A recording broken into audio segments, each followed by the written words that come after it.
241 Showdown in the Forest Depths. Arrow steps forwards and the black pig's agitation grows. Fugoyuh. It cries out in anger, kicking the ground twice. The ground fragments, sending sand flying. With its third kick, it jumps forward. Arrow holds out a hand towards the incoming black pig. A light appears from her hand and touches the ground in its path. The ground deforms, creating a slight bulge. It's the skill she learned from evolving clay. Fogo? Tripping over the mound, the pig crashes shoulder first into the ground. That was well done. Using its direct movements against it, she set a trap to break its charge. Its attack power and speed are low for a D-rank monster, but they're still much higher than Arrow's. Rather than clashing from the front, she needs to maintain the initiative, seeing as a single hit would be enough to take her out of the fight. That is why all she can do is keep her distance from it and chip away gradually at its health in order to increase the experience she'll gain. She sticks out her left hand. With a clicking sound, her left arm drops out of her sleeve, detached at the shoulder. She lowers her posture, gripping her detached arm at the humerus. The rest of her left arm obeys gravity and clatters to the ground. She wedges the bone she's gripping beneath the pig's forefoot and swings it up. Fogo! Together with a dull sound, it screams out. That arm? You're going to reattach it later, right? It's gonna break if you keep waving it around like that. Arrow wields her arm from the opposite side.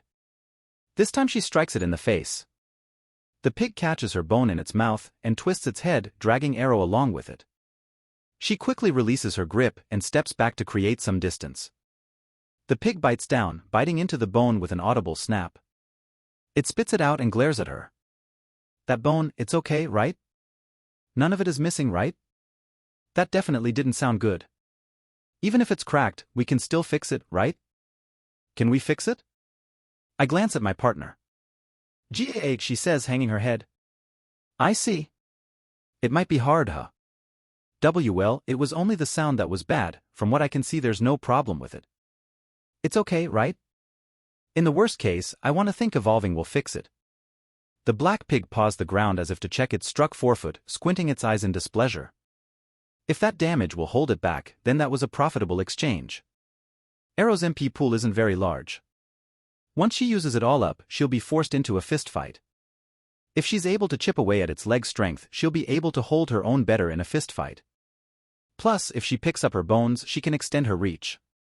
With a reach advantage, the difference in speed won't hurt her as much. Though I feel uneasy watching her use her bones like that, so I don't really want her to. She's not going to throw her skull at it, right? Well, then, having received such a forceful hit, its HP must have dropped. Let's take a look-see. Species Oinoin. LV 9/30. HP 52/68. Mepe 33/33. It took surprisingly little. It started off with 57 HP. In other words, that hit just now only did 5 damage. No, that wasn't just one hit. There's the damage from tumbling over the clay mound, the damage from the blow to its forefoot, and the damage from the blow to its mouth. All that only did 5 in total. Probably, the breakdown was something like 131. Well, hunting above your rank is always difficult. In my case, I think I only did it for the great vase turtle and giant centipede. In both cases I didn't give them a fatal wound myself. From the start I didn't have much hope that Arrow would be able to win by herself. Fogo! The black pig charges her for a second time. Compared to before, it's got a lot more bloodlust. Its speed has barely dropped a fraction, but it's swaying as it charges. As expected, because of the damage to its forefoot, running is difficult for it. Arrow extends a hand towards the incoming pig. It sneers at her, kicking off the ground with all its might to leap into the air. It must be trying to avoid running into another clay mound. But it was naive. What Arrow is extending her hand towards this time is not the ground, but the pig itself. From her hand, a miniature tornado appears, attacking the midair pig. It's the gale magic. The miniature tornado bursts and dissipates as it strikes the pig. But the pig loses its balance in the air as a result, becoming defenseless. Arrow runs alongside it, striking its forefoot with her hand as she does so. It seems her plan is to focus completely on its forefoot. That's good, that should work. Obu? The pig falls to the ground face first. It gets up and shakes its head, dislodging the dirt stuck to it. While it does, Arrow collects her humerus that the pig spit out earlier, gripping it tightly in her left hand. It seems she still doesn't plan on putting her arm back. Well, improving her reach is important. It would have been great if I'd thought to borrow a spear from the Lithovar village. Things are going well, but I can see the limit approaching. Soon enough, Arrow will be reaching her limit. Up to now, she has been one-sidedly beating it down, but that's only been possible because she's had MP. Species Oinoin. LV 9/30. HP 49/68. MEP 33/33. That's its current status. The damage is slowly piling up, but the bottom of its HP still isn't in sight. On the other hand, this is Arrow's status. Name Arrow. Species Skull Lomage. LV 4/13. HP 26/26. MEP no 22. That's right, over half of her MP is gone already. Her best cards Clay and Gale have already been revealed. All she really has left is Life Drain. At best, she can only use it a single time too. From here on, it's a question of how much damage Arrow will be able to deal to it. It's about time I get ready to intervene. 242, the mudslinging match's conclusion. It looks like the black pig forefoot has taken a lot of damage. It's limping a bit as it walks, avoiding putting weight on its right-hand side. That's to be expected after it received such relentless attacks. Arrow brandishes her humerus that she picked up, facing the pig. She knows she hasn't got much MP left. She's probably planning on fighting without relying on skills from here on, using her advantage of her reach and its disadvantage of its injury against it. Fuga. Fugo. The pig cries out as it kicks off the ground, curling into a ball mid-air. It lands while rotating, then rolls straight towards Arrow.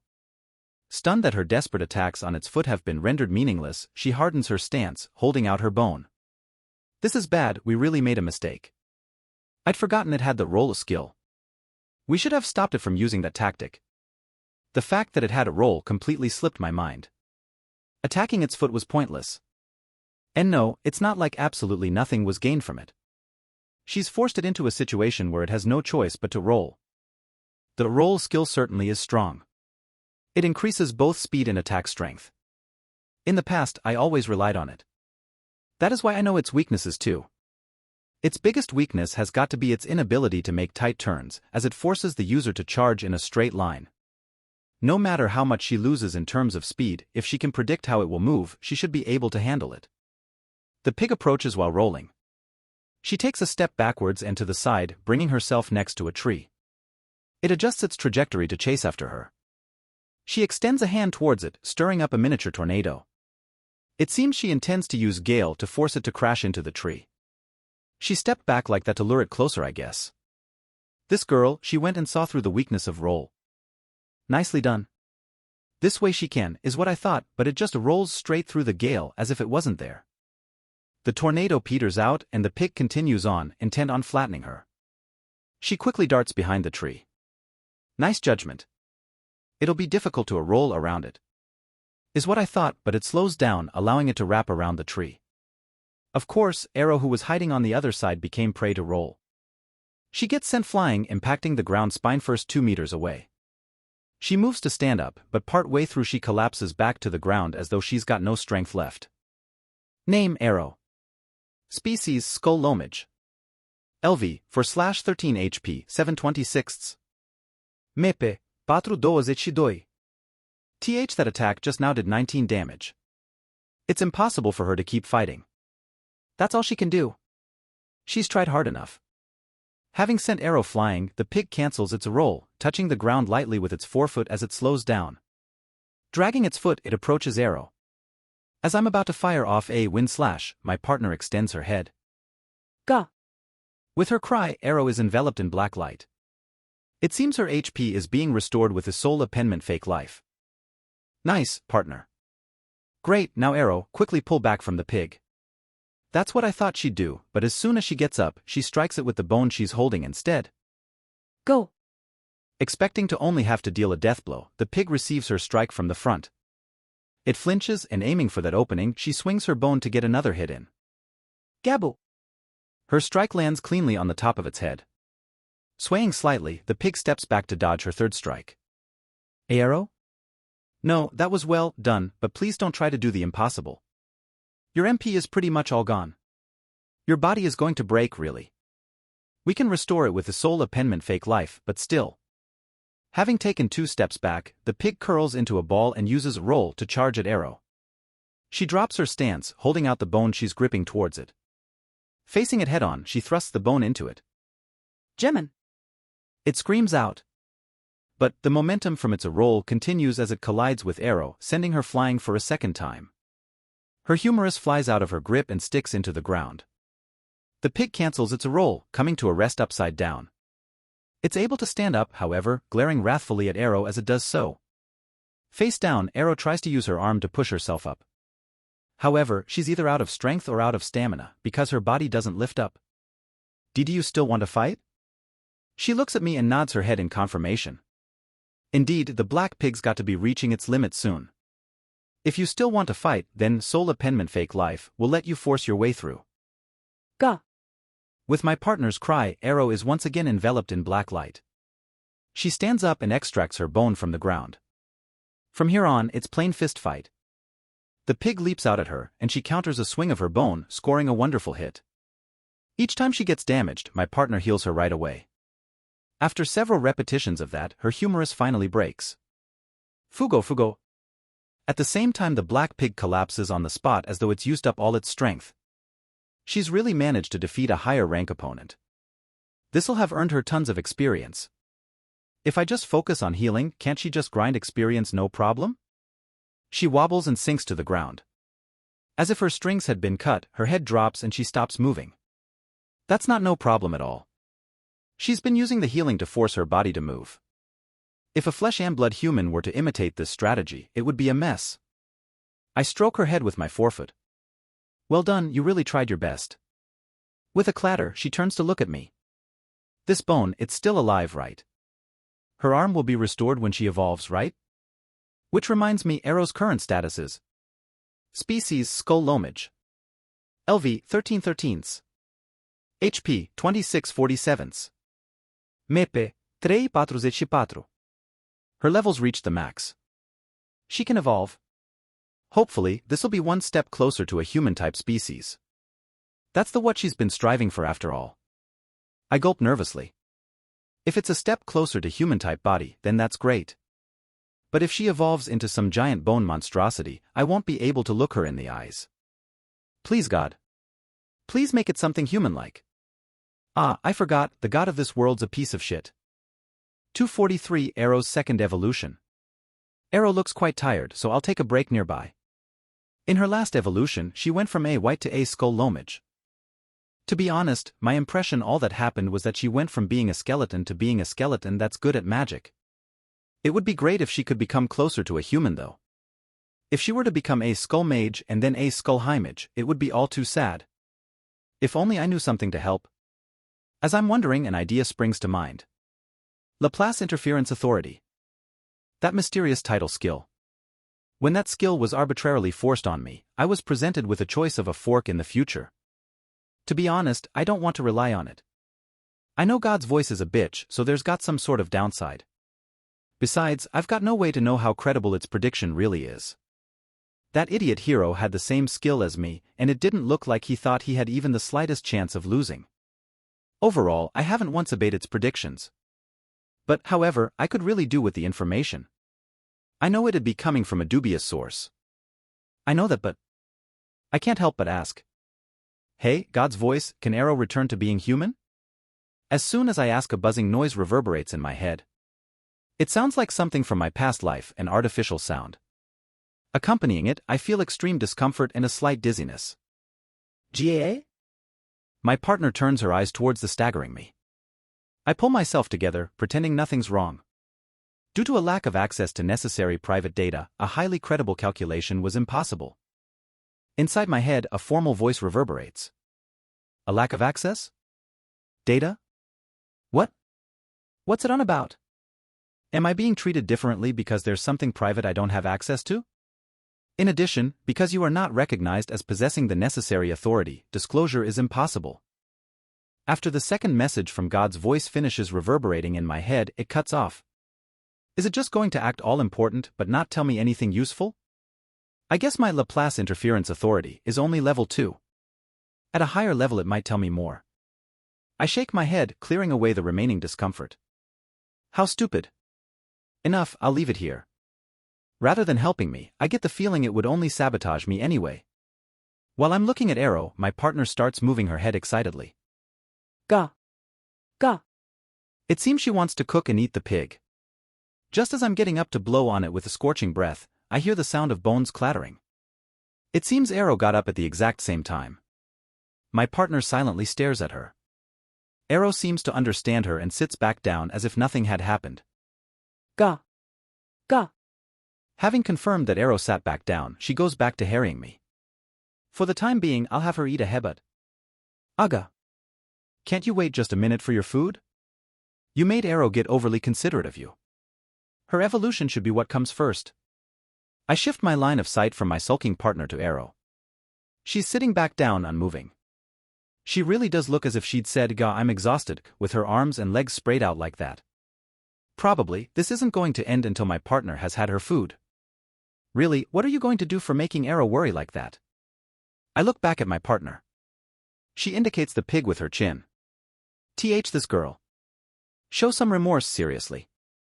Same as last time, soul appendment fake life was indispensable for getting Arrow up to the evolution boundary. I can't afford to displease her that much. Giving up, I approach the black pig. Reducing back the size and power, I breath out a scorching breath.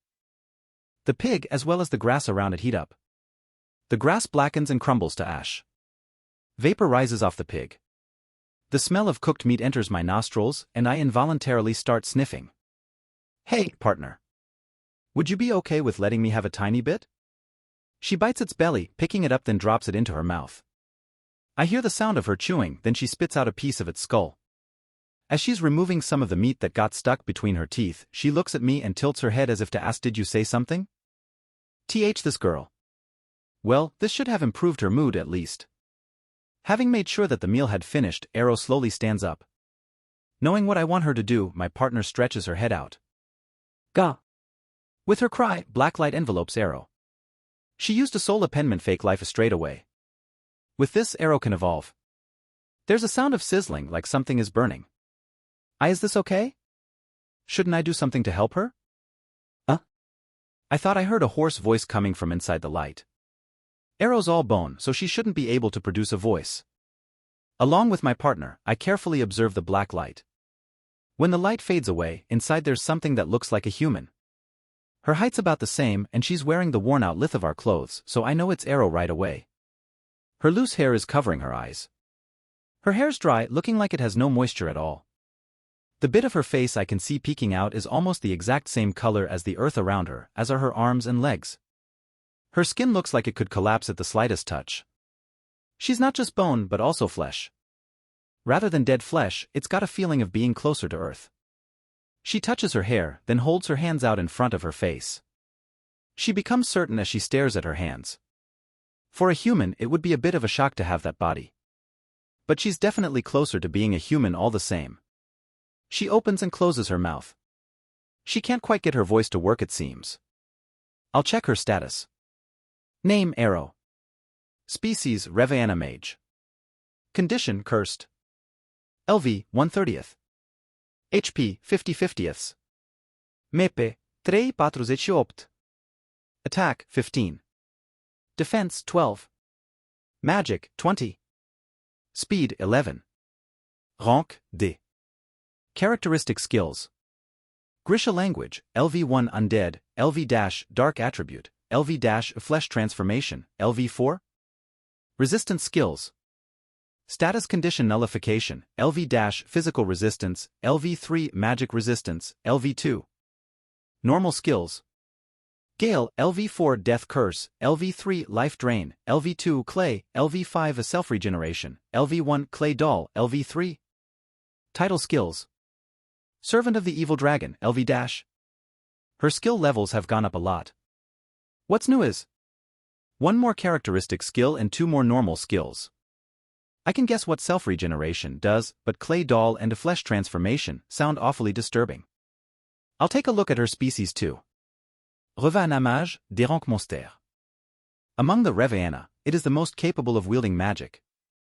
As it has the ability to increase its allies, it is imperative to kill on sight without letting it escape. Kill on sight, huh? She's already dead though. I definitely can't let her be seen by humans though. That's always been the case, but now if there's an eyewitness report, they won't stop until they find her dead body. I'm curious what a Revanna is. I'll take a look at it too. Revanna, Déranque Monster. An undead monster which uses magic to shape earth into its flesh. It is easy for individuals that strongly admire the bodies of the living to evolve into it. I see. I thought it looked like earth, but that's because it was. But strongly admire the bodies of the living? I've done something cruel, haven't I? No, it's a bit late for that. I knew so from the start. I hate myself for having my partner use soul appendment fake life just to see what would happen with such casual feelings. That's exactly why I want to atone by helping Arrow return to being human. I know all too well the feelings of hopelessness that come with being transformed into a monster before you know what's happening. Saying it like that, I know it's just my own self-conceit. Although it's a step closer to being a human, this evolution is also troublesome in a sense. If we mess up, she could end up in conflict with the Lith of our tribe. Noticing my reaction, Arrow tilts her head nervously. A bit of earth falls from her head. It'll be okay, Arrow. I'll protect you for sure. 44. The Forest Children's Guidance. Arrow is finding it a bit difficult to move her newly evolved body.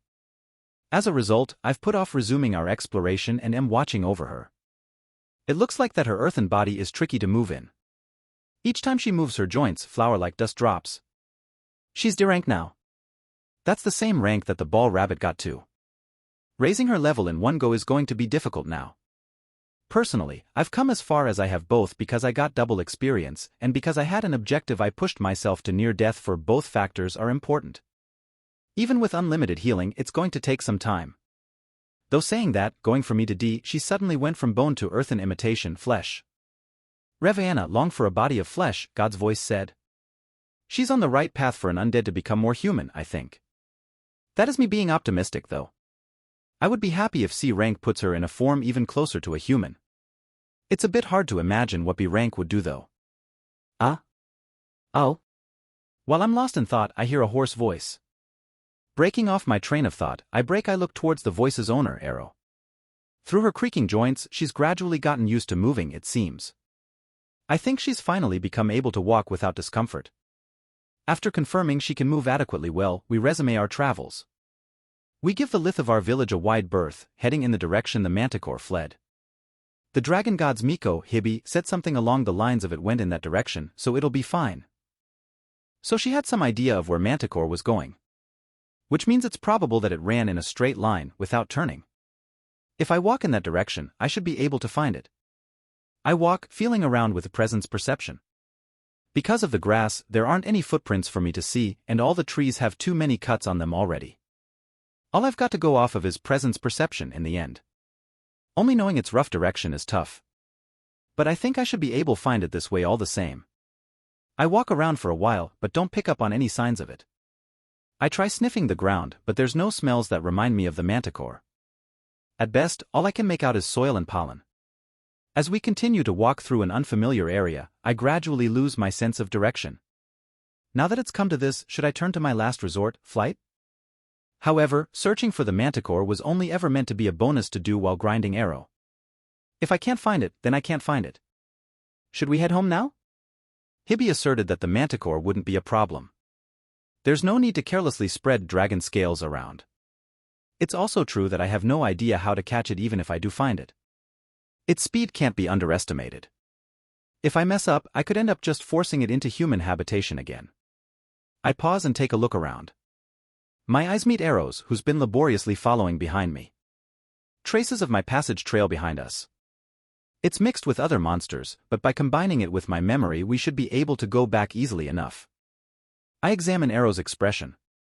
I don't know if it's because of her earthen flesh, but her facial expressions hardly change.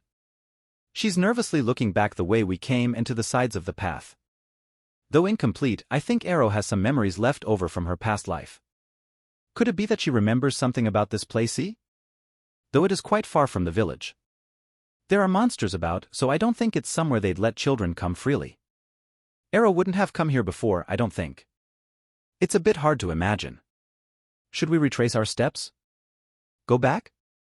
As I'm fretting over what to do, I notice 3 lumps of clay sitting in the branch of a tree.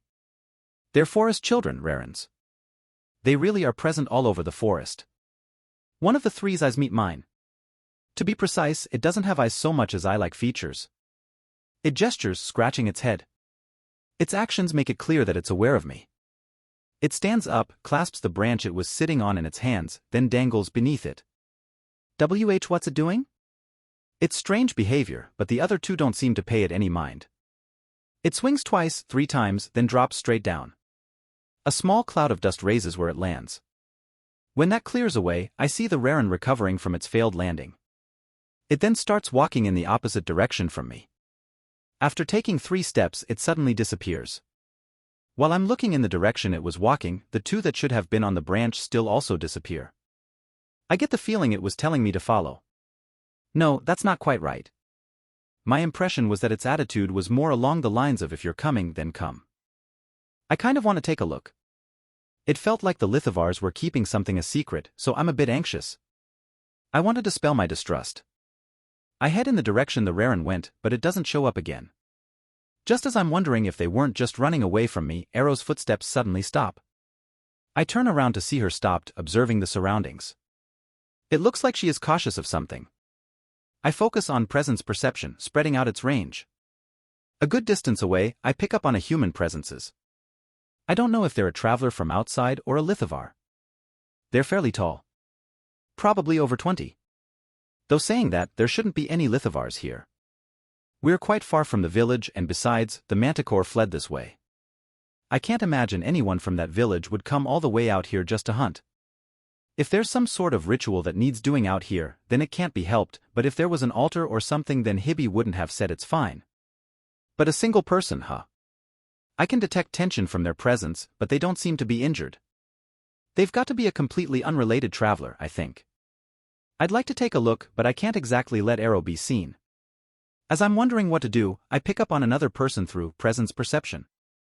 As I'm trying to make sense of it, the person multiples again and again. In the end, I detect a total of 5 people with my presence perception radar.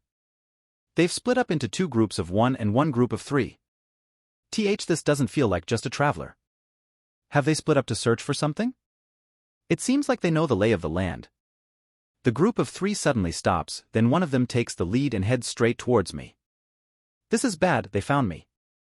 They must have some sort of perception skill as well. Should we run away? No, shouldn't we check who they are first? If they know the lay of the land, then there's a good chance that they're Lithivars, in which case they won't attack me on sight, probably. I'd like to hear why they came all the way out here. Of course, I'll need to hide Arrow somehow. 245, another one. Through presence perception, I can track the movements of all 3 groups. At the start, there's just one group heading towards me, but soon the 2 individuals shift their course towards me. The 2 solos, even though they're far apart, they act like they notice me at the exact same time. Their movements are odd. It's likely that they have some means of contacting each other from far away. Presence perception, as well as some sort of telepathy or skill? Suddenly, I remember Hibby. Indeed, in battle she had some way of knowing where the abyss was, and also used telepathy to talk to me. Could Hibby be with them? As I'm looking the direction of the presences, Arrow is looking at me in a panic. From my reaction, she must know that something's approaching. Though is that reason enough for her to panic? She knows that she of course can't be seen by anyone as she is now, but I don't think that's all. As I thought, there must be something Arrow knows about this place. I don't know how much of her memories from her past life she has, but since coming to this place she's seemed on edge. There's also that Hibby said that it was fine since the Manticore fled this way.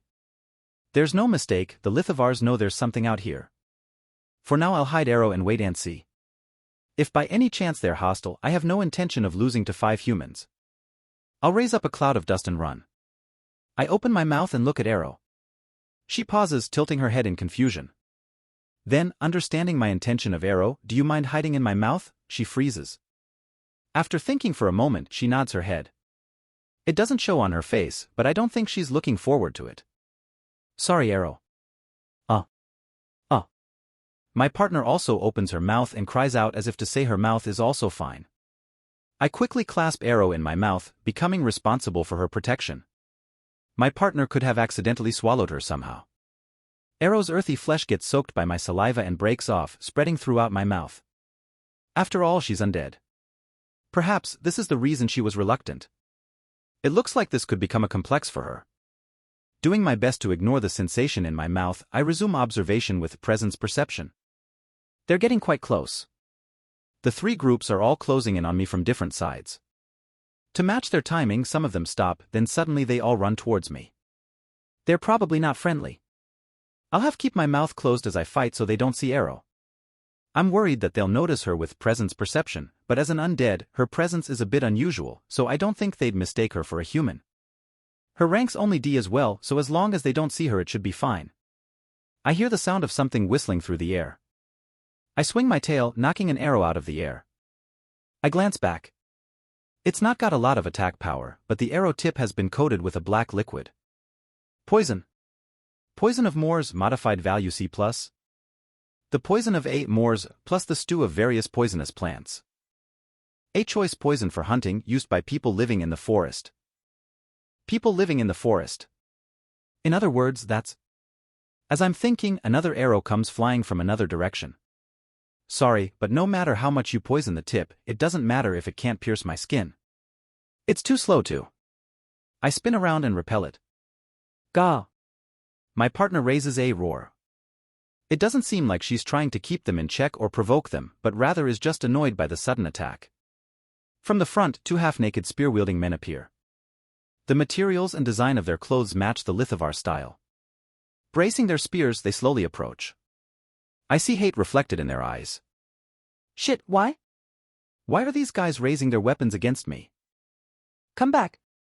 I told you, your objective was just to check what it was. From behind the two I hear a voice. It's coming, a woman holding a large staff. She's not Hibby, but she's wearing the clothes of a Miko of the Dragon God. Probably, that woman has presence perception and some sort of long-distance telepathy. If she can use telepathy, then why'd she use her voice there? The woman points her staff towards me. Yushi a Rafu. The woman chants, her eyes closed. In the next instant, a bright white light spreads throughout the area. Guoh. Gah. Shit, it's even having an effect inside my head. As I was watching the woman approach from the front, I got hit by the full brunt of her blinding attack. Was that the reason she called out? To get my attention on her? I hear the sound of my partner slamming her head against the ground repeatedly. It's a simple technique specializing in killing the target at first sight, but it's scarily strong. Resistance skilled strong light resistance, LV1, was acquired. Resistance skill confusion resistance has risen from level 1 to 2. Yet another weirdly precise skill. If possible, I don't want to ever experience it again. I squint my eyes and look around. I try feeling around with presence perception to find that those 5 have run away. Chasing after them would be easy, but I don't feel like it. The question is, why did I run into the Lithivars out here, and why did they attack the dragon god that they worship? Is there something out here they don't want me to see? No, it seemed that their objective was just to check me out. Those guys, could it be that none of them had seen me before? I'm confident that I don't recall seeing any of their faces before. Besides, when they fled, they ran in the opposite direction from the Lithivar village. They attacked the dragon god who's supposedly the object of their faith.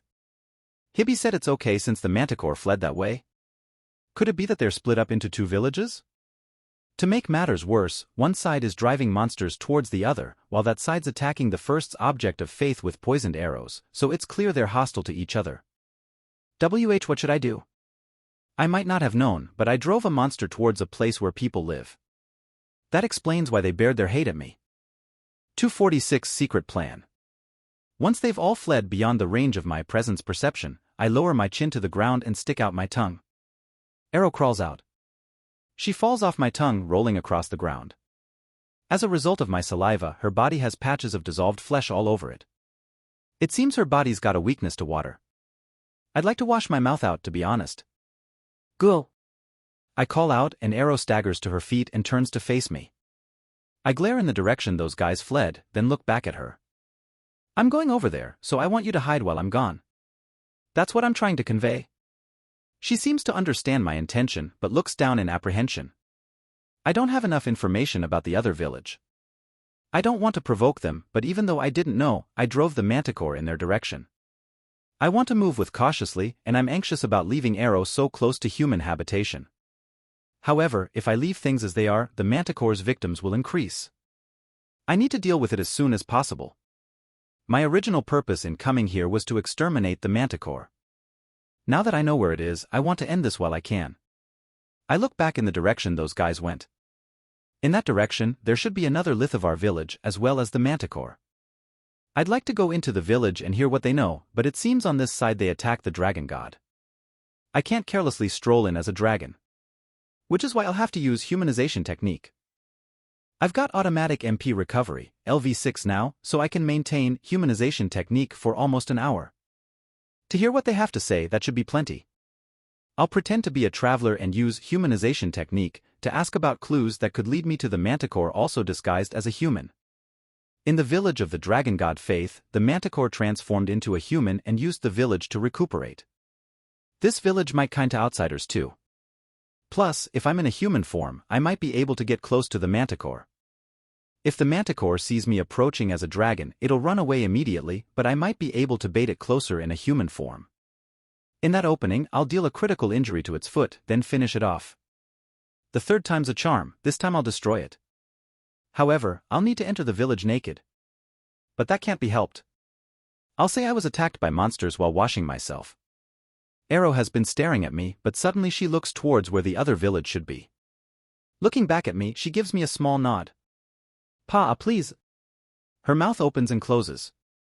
Talking must be hard, because after she's speaking she starts coughing violently. Earthen flesh dust flies out of her mouth. Her throat must not be smooth enough for her to talk. That looked painful for her. I could hardly make anything out, but I got the feeling that she was asking me to help the village. Ghoul. I let out a single cry, then separate from Arrow. I'd thought that Arrow was from the Dragon God Faithful village and so thought of this village as an enemy, but I guess I was wrong about that. Well, even if they're hostile, they must still be relatives, I suppose. From a child's perspective, they might not look all that different. I'm worried that Arrow might get found, so I turn my head to look back a couple times. She's sitting in the shade of a tree, but noticing me she stands back up and waves with both arms. She'll be fine, right? Searching around vigilantly with the presence perception, I head towards the anti-dragon god village. I can hear the sound of a river in the distance, so I head towards it. When there's a water source nearby, the chance of finding a settlement increases. Pushing aside trees, I come across a river wide enough for me to bathe in. On the other bank, I can see a pile of torn clothes and an abandoned tub missing its bottom. There's no mistake, a village has to be nearby. That's another point in support of my theory. I spot a bridge nearby, but I can jump this distance easily enough. I'm getting close to where I can cross over to the laundry. I need to focus. As I'm preparing to cross the river, my reflection in the water's surface catches my attention. A doubt suddenly arises in my mind. My plan was to bait out the manticore with a humanization technique, but thinking about it properly, I get the feeling the manticore only eats women and children at that. The person I first saved from it was a girl, so is Arrow. With humanization technique, I become an adult and a male too. I want to get it to let its guard down even more than when I first met it, but... No, wait a sec. I might not be able to do anything about my physique, but my gender might be doable. Rather than an unfamiliar man, it should be harder to be cautious of a woman. For the villagers too, this way might be better. I check my partner's face. GAA? The Ouroboros species explanation went like this. Ouroboros, rank A. Contrary to the logic of this world, a dragon that knows eternity. It does not age. A hermaphroditic double-headed dragon. Its very existence is a symbol of eternity and taboo.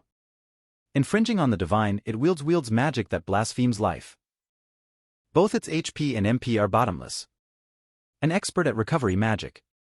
Right, a hermaphroditic double-headed dragon. Normally, that would mean having both male and female reproductive capability. However, for a double-headed dragon to have that property. That's why I thought it likely that my partner is the female type. When she speaks with mutual understanding, she uses a masculine tone, but I suspect that's just her picking up on my speech patterns. Until now, I hadn't thought about it much because it didn't seem important, but there's value in figuring it out now. If this goes well, our success rate in both Manticore subjugation and in the anti-Dragon God village intelligence gathering should jump up. 247 Partners Humanization.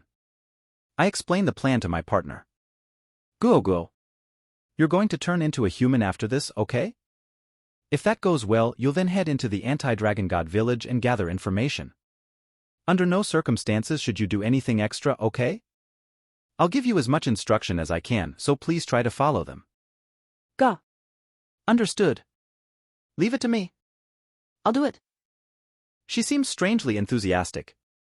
Somehow that's even more worrying than if she was half-hearted about it, but it'll be okay, right? Shouldn't I be the one to go after all? I guess just an experiment to see if she can even humanize should be fine. There's a decent chance only I can humanize, so I'll save the thinking for after. It'll cost some MP, but if I stop it quickly enough, it'll be full again soon thanks to my automatic MP recovery characteristic skill. Are you ready? I'm starting. I ask her mentally and she quickly nods twice. Hurry up and do it, she's telling me. Her overflowing curiosity is great and all, but I use humanization technique and heat runs through my body. As though contracting under the heat, my body shrinks. This is it. I try to force my head down with all my strength. Whoa. Sharp pain shoots through my head. It hurts. It seriously hurts. Is it going all right? Last time we did this, she was cried out. It feels like my head has sunk into my shoulders, but it'll be able to go back, right? Through a narrow window to the world, I'm able to make out my partner's face. She looks like a human lizard cross or a lizard man. Is that as far as a humanization technique will go with her? Then, as if dissolved by the heat, the sensation of my head disappears. In the midst of the vague sensations I'm left with, a sense of sight rises to the surface. At first it's unclear, as though I'm looking through a kaleidoscope, but as time passes I gradually become able to make out details. However, I can't move my eyes. I can't close them either. What happened? How'd the humanization technique go? I try raising a hand to see it doesn't obey me. Instead, the hand moves on its own, touching the area around the cheeks. Ga. A large, dragon-like yawn. A high, soprano voice. Ah, it's my partner. No mistaking it. So we share our scents. That's a relief. If she had all of them to herself, it would be the worst. As predicted, my partner's female. Though maybe it's not quite right to call her female, since we share a body. She's the female model. How puzzling. Ah. Oh, voice, my voice is coming out. And my arms are moving. Wicked, this is awesome. For that matter, you know how to speak? I guess we share characteristic skills. Though if there are exceptions, I wouldn't be surprised. Awesome, this is awesome. But this, it's like my own body. Squealing with joy, she feels her shoulders and thighs. Rather than that, I'd like her to check her appearance in the river. Ga. She lets out a short reply and looks in the river. Compared to my humanized form, she's a fair bit shorter. About 160 centimeters. Her hair hangs to her waist and her skin is pale with a few scales. 2 small horns are spouting from her head. HRMM. Horns and scales. Would the Lithovar people be able to overlook this? It should be okay, seeing as the humanized manticore was able to get medical treatment. If it's a no-go, then it's a no-go. Even in the worst case, we can just run away. Even with our status halved, against humans we should be fine. Her face looks well-proportioned. Her eyes are bright and her nose and mouth are well-balanced. Compared to me, she's got a much more elegant body. Because of her eyes and physique, she looks quite young, but she's at the level where she could pass for a beauty. If it wasn't for the horns and scales, information gathering would be a cinch. She's got feminine curves, so I'm reluctant to stare so much. Going to the village like this will be embarrassing. Ga. Hatilda. Gaha. She brings her face closer to the river and opens her eyes wide, playing with her cheeks. That reminds me, partner, weren't there some torn clothes around here? They're better than nothing, so do you mind putting them on? She grabs the clothes and wrings them out to remove some water. After a slight struggle, she succeeds in equipping them. In the process, I hear the sound of something ripping, but ignore it. She checks her appearance with the clothes on, twisting her body as she peers at the water's surface. We should hurry up and get to the village. The longest we can maintain humanization is an hour at most. We need to go there and get back fast. There's the tub, so I don't think the village should be further than 15 minutes away.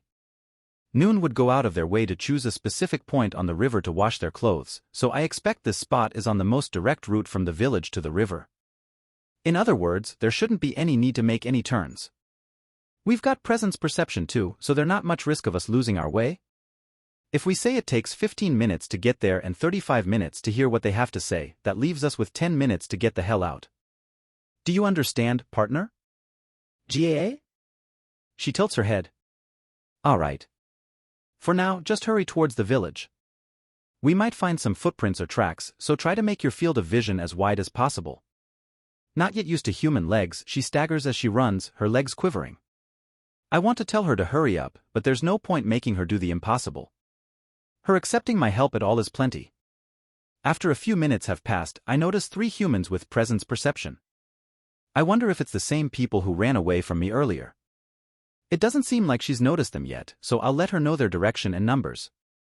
Characteristic skill mutual understanding has risen from level 2 to 3. Nice, it leveled up. Understanding each other's super important, so I wanted to keep going up. Though saying that, we've yet to inconvenience by it, really. Anyway, now we need to get to the village and then, even if it's hard, gather information. I'm counting on you, partner. I'll think about what to say, then you relay it as naturally as you can. Ga. Even in the worst-case scenario, please don't attack them. Take the fastest way out and run. If we make things get complicated, it'll be the worst. If we mess up, the gap between the Dragon God faction and the anti-Dragon God faction could widen. As we chase after the trio, I soon notice a lot more presences. We must be getting close. The anti-Dragon God village theory is looking even stronger. Alright, from here on we have to push through. 248 Contact. Following my directions, my partner heads towards the presences I found. We're about to make contact. I'm begging you, partner. Even if you feel hungry, don't sneak a bite from the village. I'll let you eat to your heart's content later. I got it. She replies sloppily, humming as she walks. I'd prefer it if she was just a bit more cautious. No, I guess it's fine that she's seen like this. It's fine, but her complete lack of tension is somehow suspicious. Is there anything we can do about the contrast between the elegance of her appearance and the sloppiness of her speech? It's a part of me too, so maybe it can't be helped. The 3 presences I noticed earlier don't seem to be reacting to us at all. I thought it was the ones we ran into earlier, but it seems the Miko hasn't noticed us. Since we're humanoid, perhaps she thinks we're a fellow villager, or maybe she's not paying much attention because they're so close to the safety of the village. This Miko also has a telepathy-type skill, so we need to be cautious. Telepathy involves an exchange of thoughts. If her skill level is high, she might be able to pick up on our emotions and be able to tell we're lying. Next time I see her, I should check her status. With the presence perception and telepathy, she makes for a very troublesome opponent.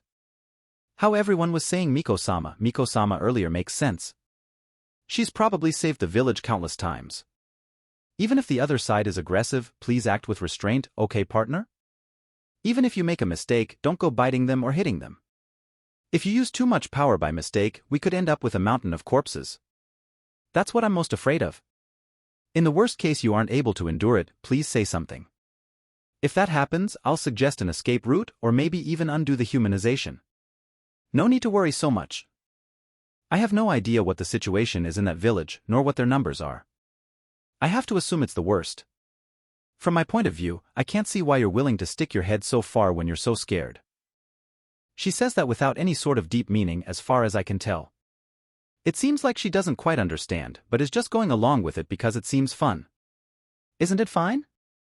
We get to eat the foods those humans bring, go hunting every now and again, and raise the spiders as a way of killing time. That's fine and all, but I'm still nervous about it. She might be more draconic in her way of thinking than I am. She eats what she can eat and satisfies her curiosity where she can. In that way she's like a wild animal, or rather a monster.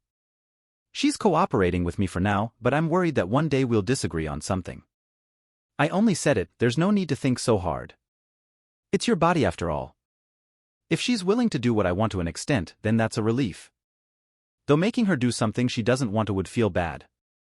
I'm sure the reason she's so excited because she gets to move her body around by herself for the first time. Perhaps I should try and find more opportunities for her to be in charge of our humanized body like this. For that matter, next time we evolve, what'll happen to her? Will we still be a two-headed dragon next time? What would be ideal would be getting two separate bodies, but remembering that shitty god, I can't imagine it'd go so well. I wouldn't like it if we combine in the next evolution. If that happened, it'd be just like she disappeared. Either way, I need to focus on what's in front of me. We're getting close to the three presences, so I need to brace myself. Perhaps hearing her humming or her footsteps, the lump of presences stop moving. Thanks to my partner straining her eyes, I'm able to make out the figures of 3 people in the distance. It seems they're waiting to see who we are. Alright, I'm counting on you.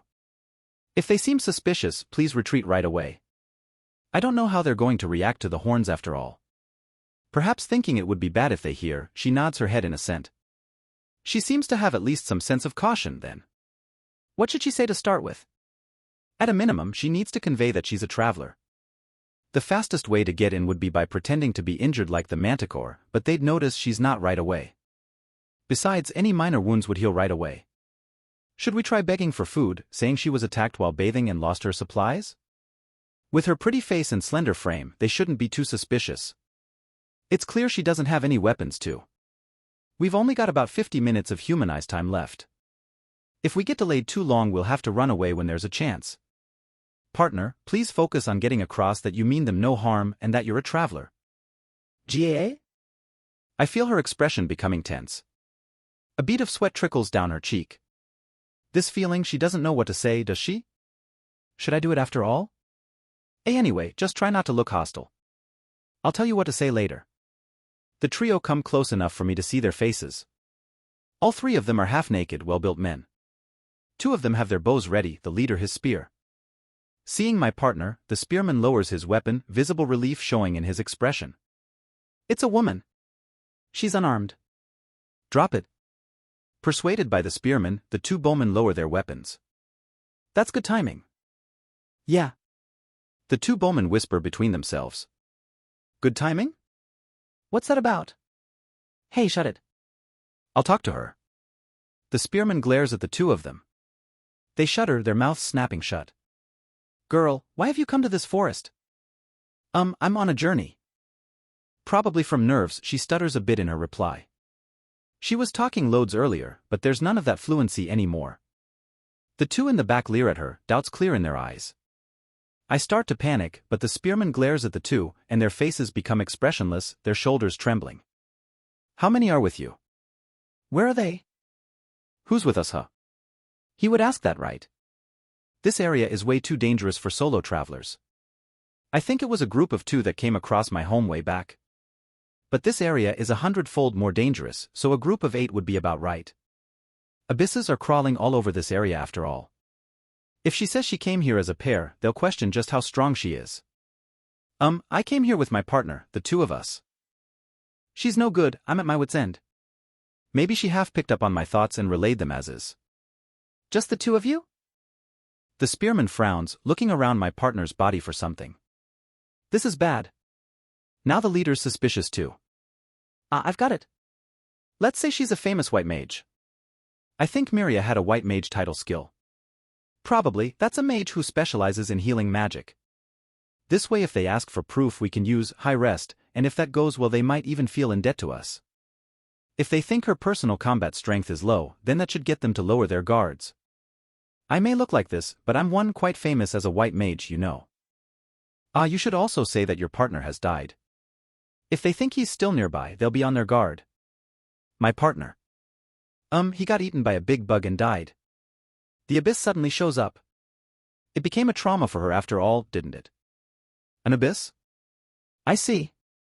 That's quite unfortunate. You must be tired, you should come rest in our village. Not only does he lower his guard, he also invites her into the village. And no, I'm grateful for that and all. But didn't that move forward a little too fast?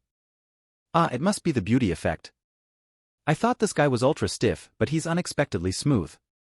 Girl, come this way. Rest your body in our village, then we'll guide you to safer parts. The spearman turns around and starts heading back to the village. This guy, he's so cool. It's great that they're being kind, but that also means that it would be just as easy for the manticore to get in. The two bowmen stand up straight, their backs rigid. However, when the spearman passes between them, they exchange a glance and raise a hand to their mouths, calling out to him. Hey, gjord. Later. I told you, I'm doing the talking. Until we get back to the village, neither of you are to open your mouths. It seems the spearman's name is Gjord. The two he called out to frown as if they find something difficult to accept. But Gjord walks on in silence and the pair soon follow. Girl, come quick. If you stand around like that, you'll get eaten by an abyss. It seems they're the natural enemy of this village too. Those guys are all over this forest after all. I never want to meet one again, but I doubt I'll be so lucky. Alright. She nods her head and sets off after Gjord. I'm a bit suspicious of them, but there's no reason not to follow. That was our objective from the start anyway. One, she's still referring to herself with or. 249, the anti-dragon god village. Following Gjord, we arrive at the village in a few minutes. When we arrive, Gjord gives a hand signal and the two bowmen run off somewhere. They might have gone to report us to a Miko or someone. Compared to the dragon god village, this one is quite a bit smaller in scale. There's not as many houses, nor do I see many people. On top of that, a lot of the houses have tall weeds growing around them or damaged walls, so it's clear that many of them are abandoned. Perhaps due to a lack of manpower, weeds can be seen sprouting up through some of the fields. There's a pole stuck into one of the fields, but it looks weathered, as though the last time it was touched was 10 years ago. A few people are gossiping to each other in low voices while looking at us, but none of them come closer. A few of them look troubled, but some of them look delighted too. I still can't quite predict what sort of treatment we'll receive in this village. I can tell it won't all be good though. I've seen nothing but men for a while though. Perhaps the women don't walk around as much. No, there was that Miko earlier. Coming to this village, there's one unexpected thing. You're not injured, are you? You must have healed herself with that magic you're good at. Ga. No gas are allowed, partner. Oi. Say something. Only GAA is banned, nothing else. You must still be confused. Rest and recover your calm. Gjord speaks, and my partner nods silently. Since entering the village, she's been uncharacteristically quiet. It looks like she doesn't have a lot of leeway to pull off the plan. She's a bit bewildered by being in an unfamiliar human town. I feel bad about it, but that's a slight relief to me. Though please be a bit patient, partner. If we get exposed in the anti-dragon god village, there'd be a huge uproar for sure, and this village is a bit shady itself, too. We need to get out before they catch on. Finally, we arrive at the end of the village, in front of the largest house. First, we need to let the chief take a look at you. That's fine, right? She nods her head, still silent. We find that chief in one of the inner rooms. He's sitting on a carpet, being waited on by a young Lithovar woman. His face is wrinkled, putting him around 50 years old, or perhaps even older. He's well built, but his eyes are ogling lecherously. Nagram-sama, you have a guest. It seems the chief's name is Nagram. Ho ho ho ho. Is that so? That is a good thing. A good thing. He pushes the woman off him with a motion inappropriate for his age and gets up, moving closer. He smiles broadly, his wrinkles shifting creepily. For that matter, this old man's breath stinks. My partner's making a face like she's about to cry. This village is okay with a guy like this as their leader? No, they say you shouldn't judge a person by their appearance. Schedule-wise, this is a great opportunity to do some information gathering. We need to hear about the manticore, about this village, and about what this village thinks of the other one. At least, we should try and hold down this spot. In order to return with time to spare, I'd like to get information from this old man. It's possible we could get held up by some unforeseen event otherwise. I can tell my partner is frowning, her face twisted in a grimace. Hey, I know how you feel, but it's showing on your face. Hide it a bit better, please. Nagram sits back down and Gjord opens his mouth. She was on a journey through the forest, but her companion was eaten by an abyss. We found her lost. Ho ho ho ho. That must have been dreadful. Nagram yells out in a loud voice, cutting off Gjord's explanation. Oi, this old man, he doesn't listen to what other people have to say. He's completely talking over Gjord. Interrupted, Gjord frowns, raising an eyebrow. He seems well disciplined. Getting information from this guy looks like it might be harder than I thought. Mainly in a sense of communication difficulties. It might be quicker to get out and hear from Yarg instead. It's not that I don't want to listen to this old man, really. My partner tries speaking, but she can't seem to find the words and stops talking. What happened to that fluent language you were speaking earlier? It sounds like your throat's not doing so well. You must be thirsty. I must apologize for not offering sooner. Corin, fetch some water, would you? The woman embracing his right arm untangles herself and stands up. This woman's amazing. To be expressionless after being shouted at so close to her ear. I can't do it anymore. I receive a message from my partner. The weakness of the heart. It's fine. After drinking the water, you can leave this mansion straight away. Then after hearing from Yarg, you'll be done. After that, it's fine to run away however you like. Okay. From then on, Nagram asks some questions and Yarg answers. My partner stays silent, making herself small to the side. Is there any point in her being here? That sort of farce continues for a while. Nagram is looking at the tears in her clothes, with eyes like he's licking her. This old man. Nagram-sama, No, I was wondering whatever happened to those clothes. They look like old clothes of us Lithivars. To Yarg's chiding, Nagram quickly counters. This old man, he's strong. We found her close to the river. Probably, she was attacked by an abyss while bathing and fled, leaving her things behind. With her companion dead, she must have been unable to fend off the abyss. Supplementing Yarg's explanation, my partner stiffly nods her head. What's he doing, stating a theory right in front of the person in question? No, this is lucky in a sense, since they can't find faults in her story this way. Even if she says something that contradicts it later, we can smooth it over. When Corin gets back, I'll have her fetch a change of clothes. Saying that, Nagram lets out a hearty laugh. We ought to gratefully accept here, I guess. I'd like to pick them up before we leave, as they could come in handy next time. A weakness of humanizing is that we always start off stark naked after all. Partner, this is where you say thanks. Ta. Oh, Corin, you've returned. But how slow? You've kept our guest waiting, you know? My partner's determination melts away as a result of the sudden interruption. This old man, couldn't he wait just a second longer? Someone, please cure that habit of his. GA. Oi, GA is banned. 250 rage. My partner accepts a porcelain cup from Corin. She looks around as though troubled, then peers into the cup, staring at her reflection. And no, just drink it already. You're not going to say you don't know how, are you? All you've got to do is bring it to your lips and tilt it back. It's really not that hard. Are you not going to drink? Unable to just watch any longer, Yarg asks. I see her face tensing in the water's reflection as she prepares herself. There's no need to get so worked up about it, though. She lifts the cup above her mouth before pouring the entire contents down her throat. Some of the water is lost as it splashes onto her face and body, but overall it was splendid chugging technique. That was close, but not quite what I had in mind.